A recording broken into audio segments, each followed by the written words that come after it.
ਵਾਹਿਗੁਰੂ ਜੀ ਕਾ ਖਾਲਸਾ ਵਾਹਿਗੁਰੂ ਜੀ ਕੀ ਫਤਿਹ। ਇੱਕ ਦੋਸਤ ਨੇ ਆਪਣੀ ਜ਼ਿੰਦਗੀ ਦੀ ਇਹ ਕਹਾਣੀ ਤੁਹਾਡੇ ਨਾਲ ਸਾਂਝੀ ਕਰਨ ਲਈ ਭੇਜੀ ਹੈ ਕਿ ਮੇਰਾ ਨਾਮ ਨਾ ਦੱਸੀ, ਪਰ ਉਹ ਲੋਕਾਂ ਤੱਕ ਆਪਣੀ ਗਾਥਾ ਪਹੁੰਚਾਉਣੀ ਚਾਹੁੰਦਾ ਹੈ, ਖਾਸ ਕਰ ਨੌਜਵਾਨਾਂ ਤੱਕ। ਸਭ ਤੋਂ ਪਹਿਲਾਂ ਸਾਫ਼ ਸ਼ਬਦਾਂ ਵਿੱਚ ਦੱਸ ਦੇਵਾਂ ਕਿ ਇਹ ਕੋਈ ਮਨ ਘੜੰਤ ਕਹਾਣੀ ਨਹੀਂ ਹੈ, ਮੇਰੀ ਜ਼ਿੰਦਗੀ ਦਾ ਸੱਚ ਹੈ। ਤੇ ਇਸ ਸੱਚ ਦੇ ਉਹ ਸਭ ਗਵਾਹ ਨੇ ਜਿਨ੍ਹਾਂ ਨੇ ਮੇਰੇ ਨੇੜੇ ਜਾਂ ਦੂਰ ਹੋ ਕੇ ਮੇਰੀ ਜ਼ਿੰਦਗੀ ਦੇ ਇਸ ਦੌਰ ਨੂੰ ਵੇਖਿਆ ਆ। ਪੰਜਾਬ ਵਿੱਚ ਇੱਕ ਆਮ ਜਿਹੇ ਨੌਕਰੀ ਪੇਸ਼ਾ ਘਰ ਵਿੱਚ ਜੰਮਿਆ ਪਲਿਆ ਸਾਡਾ ਪੁਸ਼ਤੈਨੀ ਪਿੰਡ ਸਿੱਖ ਇਤਿਹਾਸ ਦੇ ਛੋਟੇ ਘੱਲੂਘਾਰਾ ਸਾਹਿਬ ਗੁਰਦੁਆਰੇ ਦੇ ਬਿਲਕੁਲ ਨਾਲ ਹੈ। ਸਾਡੀ ਜ਼ਮੀਨ ਵੀ ਗੁਰਦੁਆਰਾ ਸਾਹਿਬ ਤੋਂ 2 ਕੁ ਕਿੱਲੇ ਹਟਵੀਂ ਹੈ। ਬਾਪੂ ਹੋਰੀ ਦੱਸਦੇ ਹੁੰਦੇ ਆ ਕਿ ਪਹਿਲਾਂ ਗੁਰਦੁਆਰਾ ਨਹੀਂ ਸੀ ਹੁੰਦਾ। ਸਾਡੇ ਦਾਦੇ ਹੋਰਾਂ ਤੇ ਪਿੰਡ ਦੇ ਹੋਰ ਕੁਝ ਬੰਦਿਆਂ ਨੇ ਇਸ ਥਾਂ ਇੱਕ ਬੇਰੀ ਦੇ ਦੁਆਲੇ ਕੁਝ ਪੁਰਾਣੇ ਸ਼ਸਤਰ ਤੇ ਉਹਨਾਂ ਦੇ ਟੋਟੇ ਮਿਲੇ ਸੀ, ਜਿਸ ਕਰਕੇ ਉਹਨਾਂ ਨੇ ਘੱਲੂਘਾਰੇ ਦੀ ਯਾਦਗਾਰ ਬਣਾ ਦਿੱਤੀ ਤੇ ਉਸੇ ਥਾਂ ਤੇ ਅੱਜ ਕੱਲ੍ਹ ਗੁਰਦੁਆਰਾ ਘੱਲੂਘਾਰਾ ਸਾਹਿਬ ਬਣਿਆ ਹੋਇਆ। ਖੈਰ, ਮੈਂ ਉਸ ਪਿੰਡ ਵਿੱਚ ਜੰਮਿਆ ਪਲਿਆ ਨਹੀਂ। ਮੇਰੇ ਬੇਬੇ ਬਾਪੂ ਦੀ ਨੌਕਰੀ ਕਰਕੇ ਉਹ ਦੋਵੇਂ ਦੁਆਬੇ ਵਿੱਚ ਫਲੌਰ ਤੋਂ ਨਵਾਂ ਸ਼ਹਿਰ ਆਉਣ ਵਾਲੀ ਸੜਕ ਤੇ ਇੱਕ ਪਿੰਡ ਵਿੱਚ ਆ ਵਸੇ। ਇੱਥੇ ਹੀ ਮੇਰਾ ਜਨਮ ਹੋਇਆ। ਉਹ ਦੌਰ ਜਦੋਂ ਸਿੱਖ ਨੌਜਵਾਨੀ ਦਾ ਸ਼ਿਕਾਰ ਖੁੱਲ੍ਹ ਕੇ ਖੇਡਿਆ ਜਾਂਦਾ ਸੀ, ਮੈਂ ਉਦੋਂ ਤੁਰਨਾ ਸਿੱਖ ਰਿਹਾ ਸੀ। ਮੈਂ ਉਸ ਦੌਰ ਦੀ ਵੀ ਗੱਲ ਨਹੀਂ ਸੁਣਾਉਣ ਲੱਗਾ, ਮੈਂ ਆਪਣੀ ਜ਼ਿੰਦਗੀ ਬਾਰੇ ਦੱਸਣ ਲੱਗਾ ਹਾਂ। ਮੇਰੀ ਬੇਬੇ ਨੇ ਛੋਟੇ ਹੁੰਦਿਆਂ ਤੋਂ ਸਿੱਖ ਰਹੁ ਰੀਤਾਂ ਬਾਰੇ ਜਾਣਕਾਰੀ ਦਿੱਤੀ। ਚਾਅ ਨਾਲ ਗੁਰਦੁਆਰੇ ਜਾਣਾ, ਹੌਲੀ ਹੌਲੀ ਗੁਰਮੁਖੀ ਪੜ੍ਹ ਕੇ ਪਾਠ ਕਰਨ ਦਾ ਵੱਲ ਵੀ ਆ ਗਿਆ। ਮੇਰੀ ਬੇਬੇ ਹੁਣ ਤੱਕ ਨੇਮ ਨਾਲ ਪਾਠ ਕਰਦੀ ਹੈ। ਸਮਾਂ ਆਪਣੀ ਤੋਰ ਤੁਰਦਾ ਗਿਆ। ਸਕੂਲੀ ਪੜ੍ਹਾਈ ਤੋਂ ਬਾਅਦ ਡਿਪਲੋਮਾ ਤੇ ਫਿਰ ਡਿਗਰੀ ਵਿੱਚ ਦਾਖਲਾ ਮਿਲ ਗਿਆ। ਡਿਗਰੀ ਦੇ ਸ਼ੁਰੂਆਤੀ ਸਾਲਾਂ ਵਿੱਚ ਬਾਪੂ ਅਮਰੀਕਾ ਆ ਗਿਆ ਤੇ ਖਤਮ ਹੁੰਦੇ ਹੁੰਦੇ ਤੱਕ ਬੇਬੇ ਵੀ ਅਮਰੀਕਾ ਚਲੀ ਗਈ। ਵਾਹਿਗੁਰੂ ਦੀ ਕਿਰਪਾ ਨਾਲ ਮੈਂ ਵੀ ਇੰਗਲੈਂਡ ਪੜ੍ਹਾਈ ਲਈ ਚਲਾ ਗਿਆ। ਇਹ ਗੱਲ ਸੰਨ 2006 ਦੀ ਆ। ਮੈਂ ਇੰਗਲੈਂਡ ਆ ਕੇ ਆਪਣੇ ਆਪ ਨੂੰ ਬੜਾ ਨਾਡੂ ਖਾਂ ਸਮਝਣ ਲੱਗ ਪਿਆ ਸੀ। ਬਹੁਤਾ ਭਲਵਾਨ ਤਾਂ ਨਹੀਂ ਸੀ, ਪਰ ਸਰੀਰ ਤਗੜਾ ਸੀ। ਸ਼ਕਲ ਸੂਰਤ ਵੀ ਵਾਹਵਾ ਵਧੀਆ ਸੀ। ਤੋਂ ਇੰਗਲੈਂਡ ਉਚੇਰੀ ਪੜ੍ਹਾਈ ਦਾ ਵੀਜ਼ਾ ਮਿਲ ਜਾਣ ਕਰਕੇ ਮੋਢਿਆਂ ਉੱਪਰੋਂ ਥੁੱਕਣ ਲੱਗ ਪਿਆ ਸੀ। ਮੇਰੀ ਬੇਬੇ ਨੇ ਫੋਨ ਤੇ ਕਿਹਾ ਕਰਨਾ ਕਿ ਜਦੋਂ ਤਨਖਾਹ ਮਿਲੇ ਤਾਂ ਦਸਵੰਧ ਜ਼ਰੂਰ ਕੱਢਿਆ ਕਰ, ਗੁਰੂ ਘਰ ਜਾਇਆ ਕਰ। ਪਰ ਜਵਾਨੀ ਦੇ ਨਸ਼ੇ ਵਿੱਚ ਹਾਂ ਹੂੰ ਕਰ ਛੱਡਣੀ। ਕਦੇ ਕਦੇ ਕਹਿ ਦੇਣਾ, ਉਹ ਬੇਬੇ ਰੱਬ ਨੇ ਕਿਹੜਾ ਕਿਤੇ ਚਲੇ ਜਾਣਾ, ਤੇ ਮੈਂ ਵੀ ਭੱਜ ਨਹੀਂ ਜਾਣਾ ਕਿਤੇ, ਇੱਕੋ ਵਾਰੀ ਹਿਸਾਬ ਇਕੱਠਾ ਹੀ ਕਰ ਲਵਾਂਗੇ। ਐਵੇਂ ਕਿ ਹਫ਼ਤੇ 2 ਹਫ਼ਤੇ ਬਾਅਦ ਪੈਸਿਆਂ ਦਾ ਲੈਣ ਦੇਣ ਕਰਦੇ ਫਿਰਾਂਗੇ। ਬੇਬੇ ਨੇ ਬੜਾ ਸਮਝਾਉਣਾ, ਪਰ ਆਪਾਂ ਕਿੱਥੇ ਮੰਨਦੇ ਸੀ। ਕਾਮਰੇਡਾਂ ਵਾਲਾ ਥੋੜ੍ਹਾ ਥੋੜ੍ਹਾ ਪਰਛਾਵਾਂ ਪੈਂਦਾ ਸੀ ਉਦੋਂ। ਇਹ ਵੀ ਨਹੀਂ ਸੀ ਕਿ ਮੈਂ ਪੱਕਾ ਨਾਸਤਕ ਹੋ ਗਿਆ ਸੀ, ਬਸ ਜਵਾਨੀ ਦੇ ਨਸ਼ੇ ਵਿੱਚ ਰੱਬ ਨੂੰ ਝੇਡਾਂ ਜੀਆਂ ਕਰਨ ਲੱਗ ਪਿਆ ਸੀ। ਵੈਸੇ ਕਦੇ ਰੱਬ ਤੋਂ ਭਰੋਸਾ ਨਹੀਂ ਸੀ ਉੱਠਿਆ, ਜਾਣ ਬੁੱਝ ਕੇ ਕਿਸੇ ਦਾ ਦਿਲ ਨਹੀਂ ਸੀ ਦੁਖਾਇਆ। ਰੱਬ ਤੇ ਭਰੋਸਾ ਵੀ ਸੀ। ਅਗਲੇ ਸਾਲ ਮੇਰੇ ਘਰਦਿਆਂ ਨੇ ਚੰਗੀ ਗੂੜੀ ਜਾਣ ਪਛਾਣ ਵਿੱਚੋਂ ਅਮਰੀਕਾ ਦੀ ਇੱਕ ਕੁੜੀ ਲੱਭ ਕੇ ਮੇਰਾ ਰਿਸ਼ਤਾ ਪੱਕਾ ਕਰ ਦਿੱਤਾ। ਮੈਂ ਇੰਗਲੈਂਡ ਤੋਂ ਪੰਜਾਬ ਆ ਕੇ ਮੰਗਣੀ ਕਰਵਾ ਲਈ ਤੇ ਵਾਪਸ ਲੰਡਨ ਆ ਗਿਆ। ਪਰ 1-2 ਮਹੀਨੇ ਬਾਅਦ ਹੀ ਮੈਂ ਬਿਮਾਰ ਹੋ ਗਿਆ। ਟਾਇਲਟ ਵਿੱਚ ਖੂਨ ਆਉਣ ਲੱਗ ਪਿਆ। ਪਹਿਲਾਂ ਤਾਂ ਬਹੁਤੀ ਗੱਲ ਹੀ ਨਾ ਗੌਲੀ, ਪਰ ਫਿਰ ਬਿਮਾਰੀ ਵੱਧਦੀ ਗਈ। ਜਦੋਂ ਤੱਕ ਇੰਗਲੈਂਡ ਦੇ ਡਾਕਟਰਾਂ ਦੇ ਸਮਝ ਵਿੱਚ ਪਈ ਕਿ ਮੈਨੂੰ ਅਲਸਰ ਦੀ ਤਕਲੀਫ ਹੈ, ਉਦੋਂ ਤੱਕ ਵਾਧਾ ਵੱਧ ਕੇ ਬਹੁਤ ਹੋ ਗਿਆ ਸੀ।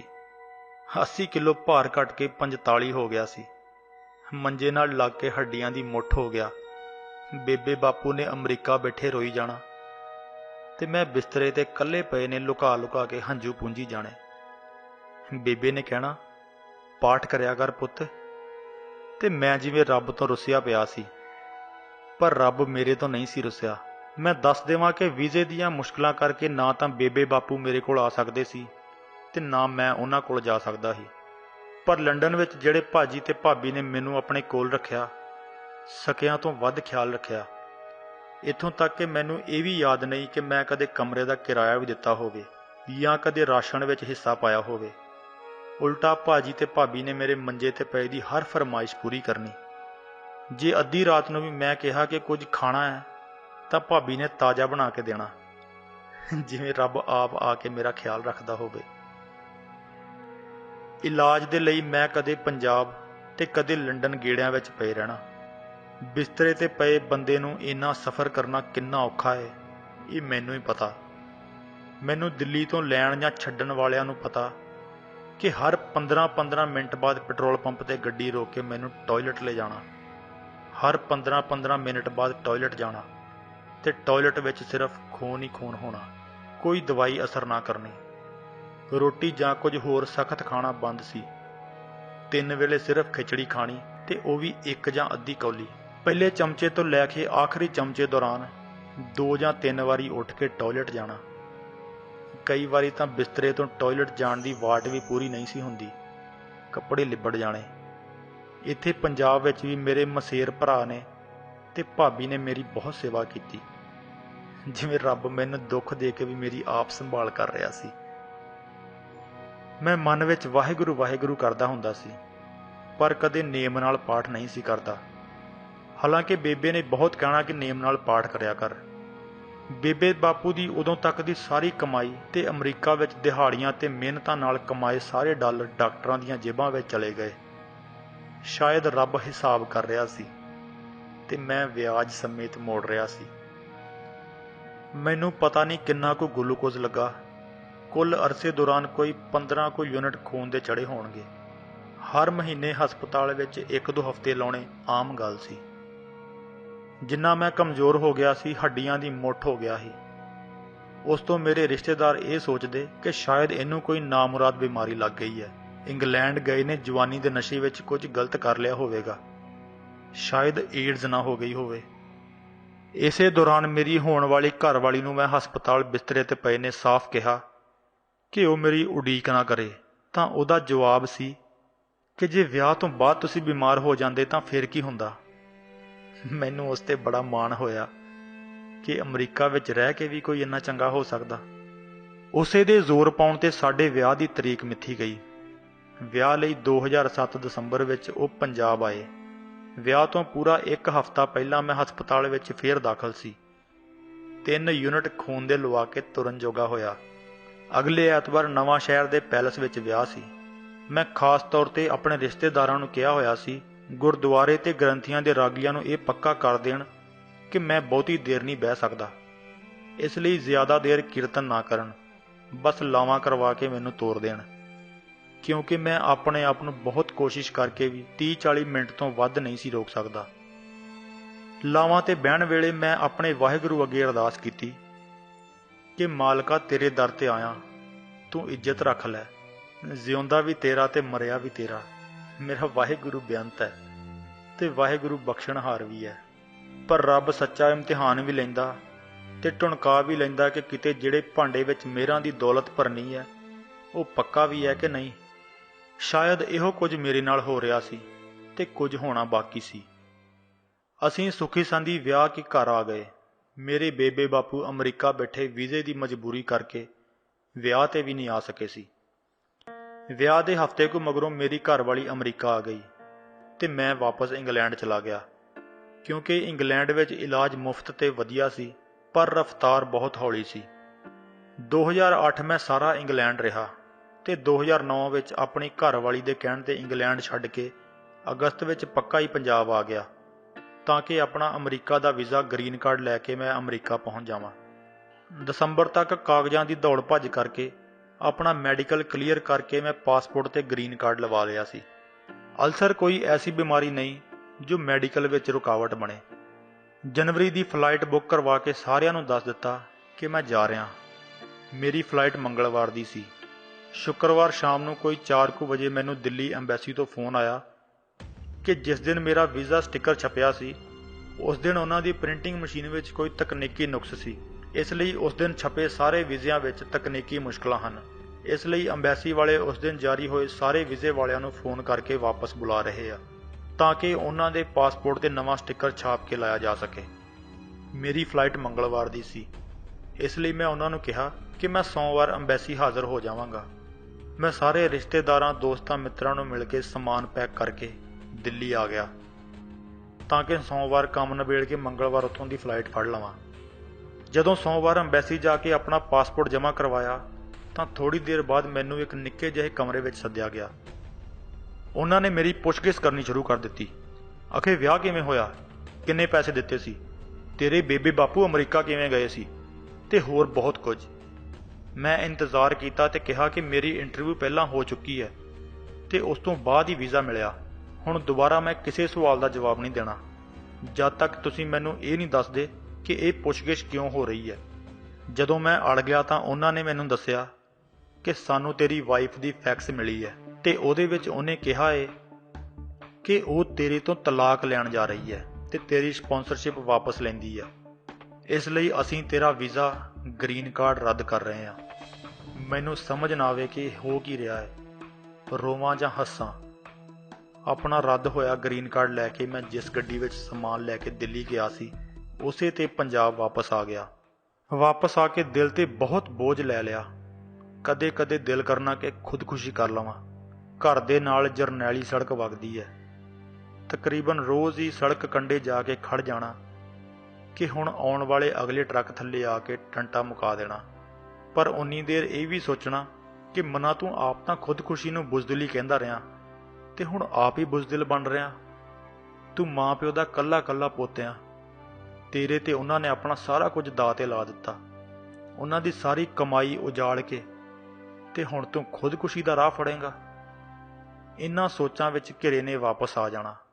2010 ਦੀ ਦੀਵਾਲੀ ਦੇ ਦਿਨਾਂ ਦੀ ਗੱਲ ਹੈ। ਇੱਕ ਦਿਨ ਪਤਾ ਨਹੀਂ ਮਨ ਵਿੱਚ ਕੀ ਖਿਆਲ ਆਇਆ ਤੇ ਮੈਂ ਘਰਦਿਆਂ ਨੂੰ ਕਿਹਾ ਕਿ ਮੈਂ ਪਿੰਡ ਜਾਣਾ ਆ, ਘੱਲੂ ਘਰੇ ਗੁਰਦੁਆਰਾ ਸਾਹਿਬ ਮੱਥਾ ਟੇਕਣ। ਗੱਡੀ ਘਰੇ ਖੜੀ ਸੀ ਤੇ 15-20 ਮਿੰਟ ਬਾਅਦ ਰੁਕ ਕੇ ਗੁਰਦਾਸਪੁਰ ਜਾਣਾ ਕੋਈ ਬਾਹਲਾ ਔਖਾ ਵੀ ਨਹੀਂ ਸੀ। ਸੋ ਮੈਂ ਆਪਣਾ ਜ਼ਰੂਰੀ ਸਮਾਨ ਤੇ ਦਵਾਈਆਂ ਲੈ ਕੇ ਪਿੰਡ ਆ ਗਿਆ। ਅਗਲੇ ਦਿਨ ਗੁਰੂ ਘਰ ਜਾ ਕੇ ਅਰਦਾਸ ਕੀਤੀ ਤੇ ਉਸ ਮਾਲਕ ਅੱਗੇ ਬੇਨਤੀ ਕੀਤੀ ਕਿ ਮੈਂ ਸੁਖਮਨੀ ਸਾਹਿਬ ਦਾ ਪਾਠ ਕਰਨਾ ਚਾਹੁੰਦਾ ਹਾਂ, ਪਰ ਬਹੁਤੀ ਦੇਰ ਬਹਿ ਨਹੀਂ ਸਕਦਾ। ਇੱਕ ਤਾਂ ਟਾਇਲਟ ਦਾ ਜ਼ੋਰ ਪੈਣ ਲੱਗ ਜਾਂਦਾ ਹੈ ਤੇ ਨਾਲ ਦੀ ਨਾਲ ਢਿੱਡ ਪੀੜ ਹੋਣ ਲੱਗ ਜਾਂਦੀ ਹੈ। ਸੋ ਮੇਰੇ ਵਾਹਿਗੁਰੂ, ਤੂੰ ਹੀ ਸਹਾਈ ਹੋ ਕੇ ਮੇਰੀ ਬਾਂਹ ਫੜ। ਮੈਂ ਜਦੋਂ ਬੇਬੇ ਨਾਲ ਸਲਾਹ ਕੀਤੀ ਸੀ ਤਾਂ ਬੇਬੇ ਕਹਿੰਦੀ ਕਿ ਪੁੱਤ, ਮਨ ਵਿੱਚ ਇਹ ਨਾ ਸੋਚੀ ਕਿ ਤੂੰ ਪਾਠ ਕਰਨਾ ਹੈ, ਸਗੋਂ ਇਹ ਅਰਦਾਸ ਕਰੀ ਕਿ ਸੱਚੇ ਪਾਤਸ਼ਾਹ ਮੇਰੇ ਤੇ ਮਿਹਰ ਕਰੋ ਤੇ ਮੇਰੇ ਕੋਲੋਂ ਪਾਠ ਦੀ ਸੇਵਾ ਲਓ। ਵਾਹਿਗੁਰੂ ਨੇ ਮੇਰੇ ਤੇ ਮਿਹਰ ਕੀਤੀ ਤੇ ਰੋਜ਼ ਗੁਰੂ ਘਰ ਜਾ ਕੇ ਅਰਦਾਸ ਕਰਕੇ ਚੌਂਕੜਾ ਮਾਰਨ ਤੇ ਸੁਖਮਨੀ ਸਾਹਿਬ ਪੜ੍ਹਨ ਜਿੰਨੀ ਤਾਕਤ ਕਿਤੋਂ ਨਾ ਕਿਤੋਂ ਇਕੱਠੀ ਹੋ ਹੀ ਜਾਣੀ। ਹੌਲੀ ਹੌਲੀ ਬਾਣੀ ਪੜ੍ਹਨ ਨਾਲ ਮਨ ਨੂੰ ਵੀ ਧਰਵਾਸ ਆਉਣਾ ਸ਼ੁਰੂ ਹੋਇਆ। ਉਸ ਅਕਾਲ ਪੁਰਖ ਪ੍ਰਤੀ ਜਿਹੜੇ ਗਿਲੇ ਸ਼ਿਕਵੇ ਮਨ ਵਿੱਚ ਹੋਏ ਸਨ ਉਹ ਵੀ ਦੂਰ ਹੋ ਗਏ ਤੇ ਮੈਨੂੰ ਉਹ ਦਵਾਈ ਜਿਹੜੀ ਮੈਂ ਕਈ ਸਾਲਾਂ ਤੋਂ ਖਾ ਰਿਹਾ ਸੀ ਥੋੜਾ ਥੋੜਾ ਅਸਰ ਕਰਨ ਲੱਗ ਪਈ ਸੀ। ਵਾਹਿਗੁਰੂ ਤੇ ਭਰੋਸਾ ਪੱਕਾ ਹੋਣ ਤੋਂ ਬਾਅਦ ਮੇਰੇ ਦਿਨ ਫਿਰਨ ਲੱਗੇ।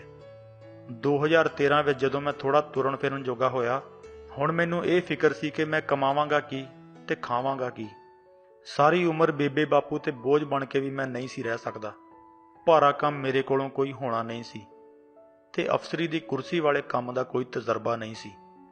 2013 ਦੀ ਅਪ੍ਰੈਲ ਦੀ ਗੱਲ ਹੈ, ਜਦੋਂ ਕੈਨੇਡਾ ਰਹਿੰਦੇ ਮੇਰੇ ਇੱਕ ਪੁਰਾਣੇ ਜਮਾਤੀ ਦੋਸਤ ਦਾ ਫੋਨ ਆਇਆ।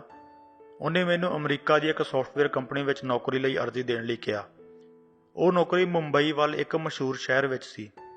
ਮੈਨੂੰ ਲੱਗਦਾ ਸੀ ਕਿ ਬਿਨਾਂ ਕਿਸੇ ਖਾਸ ਤਜਰਬੇ ਦੇ ਮੇਰਾ ਕੋਈ ਐਡੀ ਵੱਡੀ ਕੰਪਨੀ ਵਿੱਚ ਕੰਮ ਨਹੀਂ ਲੱਗ ਸਕਦਾ, ਪਰ ਉਹਦੇ ਕਹਿਣ ਤੇ ਮੈਂ ਨੌਕਰੀ ਦੀ ਅਰਜ਼ੀ ਭਰ ਦਿੱਤੀ। ਵਾਹਿਗੁਰੂ ਨੇ ਕਿਰਪਾ ਕੀਤੀ ਤੇ ਮੈਨੂੰ ਉਹ ਨੌਕਰੀ 4,85,000 ਸਾਲਾਨਾ ਪੈਕੇਜ ਤੇ ਮਿਲ ਗਈ। ਮੇਰੀ ਇੰਟਰਵਿਊ ਤੋਂ ਕੁਝ ਦਿਨ ਪਹਿਲਾਂ ਮੇਰੇ ਬੇਬੇ ਬਾਪੂ ਨੂੰ ਅਮਰੀਕਾ ਦੀ ਨਾਗਰਿਕਤਾ ਵੀ ਮਿਲ ਗਈ ਤੇ ਉਹ ਵੀ ਪੰਜਾਬ ਮੈਨੂੰ ਤਕਰੀਬਨ 7-8 ਸਾਲਾਂ ਬਾਅਦ ਆ ਕੇ ਮਿਲੇ। ਮਹੀਨੇ ਕੁ ਬਾਅਦ ਮਈ 2013 ਵਿੱਚ ਉਹ ਅਮਰੀਕਾ ਆ ਗਏ ਤੇ ਮੈਂ ਨੌਕਰੀ ਲਈ ਪੰਜਾਬ ਛੱਡ ਕੇ ਉਸ ਦੱਖਣੀ ਸ਼ਹਿਰ ਆ ਗਿਆ।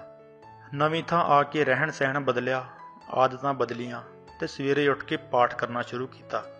ਮੇਰੀ ਸਿਹਤ ਵਿੱਚ ਸੁਧਾਰ ਹੋ ਰਿਹਾ ਸੀ। ਸਾਲ ਦੇ ਅਖੀਰ ਤੱਕ ਕਾਫੀ ਫਰਕ ਸੀ। ਨਵਾਂ ਸਾਲ ਚੜ੍ਹਦਿਆਂ ਹੀ ਮੇਰੀ ਕੈਨੇਡਾ ਦੀ ਪੁਆਇੰਟ ਸਿਸਟਮ ਤੇ ਪਾਈ ਗਈ PR ਦੀ ਅਰਜ਼ੀ ਤੇ ਸੁਣਵਾਈ ਹੋ ਗਈ ਤੇ ਮਾਰਚ ਵਿੱਚ ਮੈਂ ਕੈਨੇਡਾ ਆ ਗਿਆ। ਅੱਜ ਮੈਨੂੰ ਕੈਨੇਡਾ ਆਏ ਨੂੰ 5 ਸਾਲ ਤੋਂ ਉੱਤੇ ਹੋ ਚੱਲੇ ਆ। ਵਾਹਿਗੁਰੂ ਦੀ ਮਿਹਰ ਨਾਲ ਸਿਟੀਜ਼ਨ ਵੀ ਹੋ ਗਿਆ ਤੇ ਪਿਛਲੇ ਸਾਲ ਦੁਬਾਰਾ ਵਿਆਹ ਵੀ ਹੋ ਗਿਆ। ਜ਼ਿੰਦਗੀ ਬਹੁਤ ਵਧੀਆ ਤੁਰ ਪਈ ਹੈ। ਇਸ ਸਾਰੀ ਰਾਮ ਕਹਾਣੀ ਨੂੰ ਸੁਣਾਉਣ ਦਾ ਮੇਰਾ ਮਤਲਬ ਇਹ ਸੀ ਕਿ ਜ਼ਿੰਦਗੀ ਵਿੱਚ ਔਕੜਾਂ ਬਹੁਤ ਆਉਂਦੀਆਂ ਨੇ। ਹਰ ਇੱਕ ਨੂੰ ਵੱਖਰੀ ਔਕੜ ਆਉਂਦੀ ਹੈ ਤੇ ਜੇ ਤੁਸੀਂ ਆਪਣੇ ਰੱਬ ਤੇ ਵਿਸ਼ਵਾਸ ਰੱਖਦੇ ਹੋ ਤਾਂ ਰੱਬ ਤੁਹਾਨੂੰ ਉਹਨਾਂ ਔਕੜਾਂ ਨਾਲ ਜੂਝਣ ਦਾ ਜਿਗਰਾ ਤੇ ਸਬਰ ਵੀ ਬਖਸ਼ਦਾ ਹੈ। ਉਹਦੀ ਰਜ਼ਾ ਵਿੱਚ ਰਾਜੀ ਰਹਿਣਾ ਜਦੋਂ ਆ ਜਾਏ ਤਾਂ ਫਿਰ ਦੁੱਖ ਵੀ ਉਹਦੇ ਹੀ ਹੁੰਦੇ ਆ ਤੇ ਸੁੱਖ ਵੀ। ਗੱਲ ਮੰਨਣ ਦੀ ਹੈ। ਪਰ ਜੇ ਤੁਸੀਂ ਸੋਚੋ ਕਿ ਰੱਬ ਇੱਕ ਪੁਰਾਣਾ ਖਿਆਲ ਆ ਜਾਂ ਵੇਲਾ ਵਿਆਹ ਚੁੱਕਾ ਕੋਈ ਸਿਧਾਂਤ ਆ ਤੇ ਤੁਸੀਂ ਨਵੇਂ ਇਨਕਲਾਬੀ ਉਸ ਪੁਰਾਣੇ ਸਿਧਾਂਤ ਨੂੰ ਬਦਲ ਕੇ ਕੋਈ ਨਵਾਂ ਸਿਧਾਂਤ ਘੜ ਲਓਗੇ ਤਾਂ ਤੁਹਾਡੀ ਖੁਸ਼ਫਹਿਮੀ ਆ। ਚੰਗਾ ਹੈ ਕਿ ਤੁਸੀਂ ਆਪਣੇ ਆਪ ਨੂੰ ਰੱਬ ਦੀ ਰਜ਼ਾ ਵਿੱਚ ਢਾਲ ਲਓ, ਨਾ ਕਿ ਇਹ ਕੋਸ਼ਿਸ਼ ਕਰੋ ਕਿ ਰੱਬ ਨੂੰ ਆਪਣੀ ਸਹੂਲਤ ਮੁਤਾਬਕ ਚਲਾ ਲਵਾਂਗੇ। ਰੱਬ ਦੇ ਸ਼ਰੀਕ ਨਾ ਬਣੋ, ਨਿਮਾਣੇ ਹੋ ਕੇ ਭਾਣਾ ਮੰਨੋ ਤੇ ਰਜ਼ਾ ਵਿੱਚ ਰਾਜ਼ੀ ਰਹੋ। ਉਹ ਤੁਹਾਨੂੰ ਹਿੰਮਤ ਵੀ ਬਖਸ਼ੇਗਾ ਤੇ ਹੌਸਲਾ ਵੀ। ਜੇ ਤੁਸੀਂ ਰੱਬ ਦੇ ਹੋ ਜਾਵੋਗੇ ਤਾਂ ਉਹਦੇ ਦਿੱਤੇ ਦੁੱਖ ਸੁੱਖ ਵੀ ਚੁਭਣਗੇ ਨਹੀਂ। ਪਰ ਜੇ ਕਹੋ ਕਿ ਆਪਣੀ ਸਹੂਲਤ ਲਈ ਗੁਰਦੁਆਰੇ ਬਹਿਣ ਲਈ ਕੁਰਸੀ ਚਾਹੀਦੀ ਆ, ਤਾਂ ਫਿਰ ਤੁਸੀਂ ਆਪਣੀ ਸਹੂਲਤ ਦੇ ਗੁਲਾਮ ਹੋ ਚੁੱਕੇ ਹੋ ਤੇ ਤੁਹਾਡੇ ਸਰੀਰ ਨੂੰ ਜੰਗਾਲ ਲੱਗ ਚੁੱਕਾ ਹੈ। ਤੇ ਯਾਦ ਰੱਖਿਓ, ਜੰਗਾਲੇ ਸਰੀਰ ਕਦੇ ਵੀ ਜ਼ਿੰਮੇਵਾਰੀ ਵਾਲਾ ਕੋਈ ਭਾਰ ਨਹੀਂ ਚੁੱਕ ਸਕਦੇ। ਇਸ ਵੀਰ ਦੀ ਕਹਾਣੀ ਤੋਂ ਸਾਨੂੰ ਬਹੁਤ ਜ਼ਿਆਦਾ ਮੋਟੀਵੇਸ਼ਨ ਮਿਲਦੀ ਹੈ। ਜੇ ਤੁਹਾਨੂੰ ਵੀ ਕਹਾਣੀ ਵਧੀਆ ਲੱਗੀ ਹੋਵੇ ਤਾਂ ਇਸ ਨੂੰ ਸ਼ੇਅਰ ਜ਼ਰੂਰ ਕਰਨਾ। ਜੇ ਤੁਸੀਂ ਸਾਡੇ ਚੈਨਲ ਬੀਇੰਗ ਸਿੱਖ ਤੇ ਪਹਿਲੀ ਵਾਰ ਆਏ ਹੋ ਤਾਂ ਇਸ ਨੂੰ ਸਬਸਕ੍ਰਾਈਬ ਜ਼ਰੂਰ ਕਰ ਲੈਣਾ। ਤੁਸੀਂ ਸਾਨੂੰ ਇੰਸਟਾਗ੍ਰਾਮ ਐਂਡ ਫੇਸਬੁੱਕ ਤੇ ਵੀ ਲਾਈਕ ਐਂਡ ਫੋਲੋ ਕਰ ਸਕਦੇ ਹੋ। ਵਾਹਿਗੁਰੂ ਜੀ ਕਾ ਖਾਲਸਾ, ਵਾਹਿਗੁਰੂ ਜੀ ਕੀ ਫਤਿਹ।